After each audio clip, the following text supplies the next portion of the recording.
Protests in Manama have escalated, with Molotov cocktails thrown at security forces. In response, Saudi special forces are deploying along the King Fahd Causeway. The advance అందరికీ నమస్కారం. ఈరోజు మనం Bahrain అనే ఒక చిన్న ద్వీపదేశం గురించి మాట్లాడుకుందాం. అక్కడ ప్రస్తుతం ఒక పెద్ద తిరుగుబాటు జరుగుతోంది. కానీ ఆశ్చర్యంగా ఈ విషయం గురించి బయటి ప్రపంచానికి పెద్దగా తెలియట్లేదు. ఇజ్రాయెల్, ఇరాన్ మధ్య టెన్షన్స్ పెరుగుతున్న ఈ టైంలో ఈ పరిణామం మొత్తం మిడిల్ ఈస్ట్ రాజకీయాలనే ఎలా మార్చేబోతోందో ఒకసారి చూద్దాం. సరే, మనం సమాధానం వెతకాల్సిన అసలు ప్రశ్న ఇదే.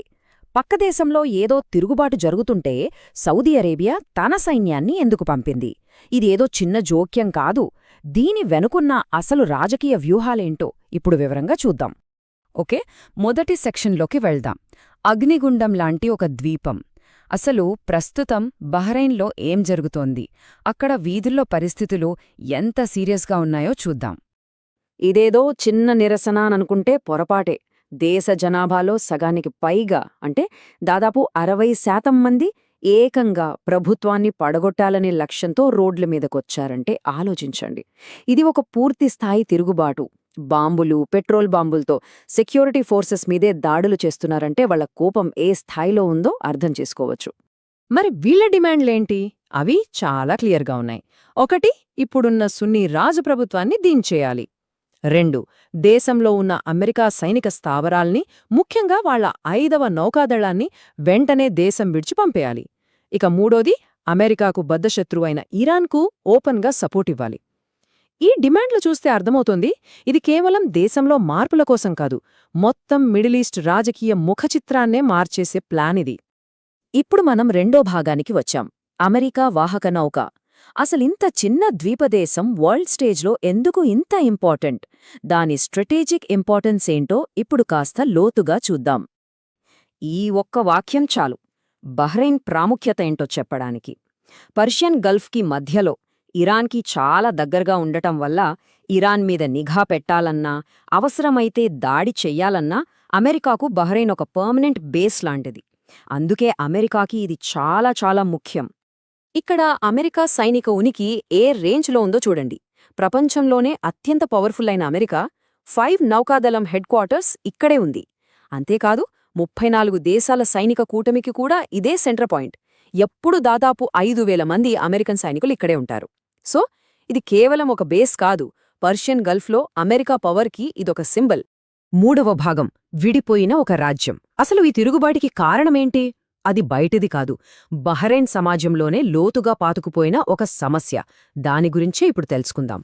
ఈ చార్ట్ చూస్తే మనకు సమస్య ఏంటో క్లియర్గా అర్థమైపోతోంది. బహ్రెయిన్ జలాబాలో 60% షియా ముస్లింలు. వీళ్లు సాంస్కృతికంగా ఇరాన్కి చాలా దగ్గర. కానీ దేశాన్ని పాలిస్తున్నది మాత్రం కేవలం 40% ఉన్న సున్నీ ముస్లింలు. వీళ్లు సౌదీ అరేబియాకి ఫ్రెండ్స్. అంటే మెజారిటీ ప్రజలు మైనారిటీ పాలనలో ఉన్నారు. ఇదే అసలు సమస్య. ఈ స్లైడ్ ఈ తేడాని ఇంకా స్పష్టంగా చూపిస్తుంది. ఒకవైపు ఇరాన్కి సపోర్ట్ చేసే షియా మెజారిటీ ప్రజలు తిరుగుబాటు చేస్తున్నారు. మరోవైపు అమెరికా, సౌదీ అరేబియా సపోర్ట్తో సున్నీ రాజులు తమ అధికారాన్ని కాపాడుకోవాలని చూస్తున్నారు. ప్రజల ఆలోచనలకు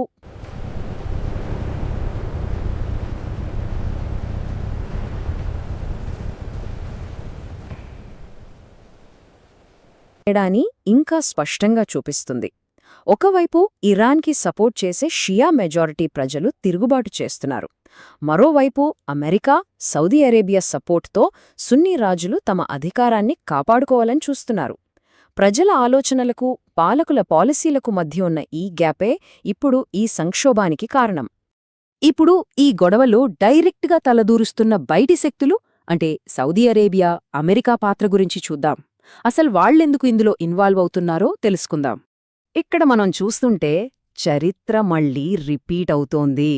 2011లో అరబ్ స్ప్రింగ్ టైంలో డెమోక్రసీ కోసం నిరసనలు జరిగినప్పుడు కూడా సౌదీ తన ఆర్మీని పంపి ఆ ఉద్యమాన్ని అణిచివేసింది. ఇప్పుడు మళ్లీ సేమ్ సీన్. ఇరాన్ సపోర్టర్స్ తిరుగుబాటు మొదలుపెట్టగానే బహ్రెయిన్లో ఉన్న సున్నీ రాజులను కాపాడటానికి సౌదీ ఫోర్సెస్ మళ్లీ రంగంలోకి దిగాయి.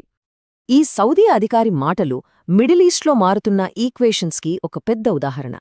ఇరాన్ అటాక్ చేసినప్పుడు అమెరికా కేవలం తన మెయిన్ ఫ్రెండ్ అయిన ఇజ్రాయెల్నే కాపాడింది. తమలాంటి ఆయిల్ రిచ్ గల్ఫ్ దేశాలను పట్టించుకోలేదనే కోపం, అభద్రత వాళ్లలో పెరుగుతోంది. ఇది అమెరికా నుండి సౌదీ దూరం జరుగుతోందనడానికి ఒక క్లియర్ సిగ్నల్.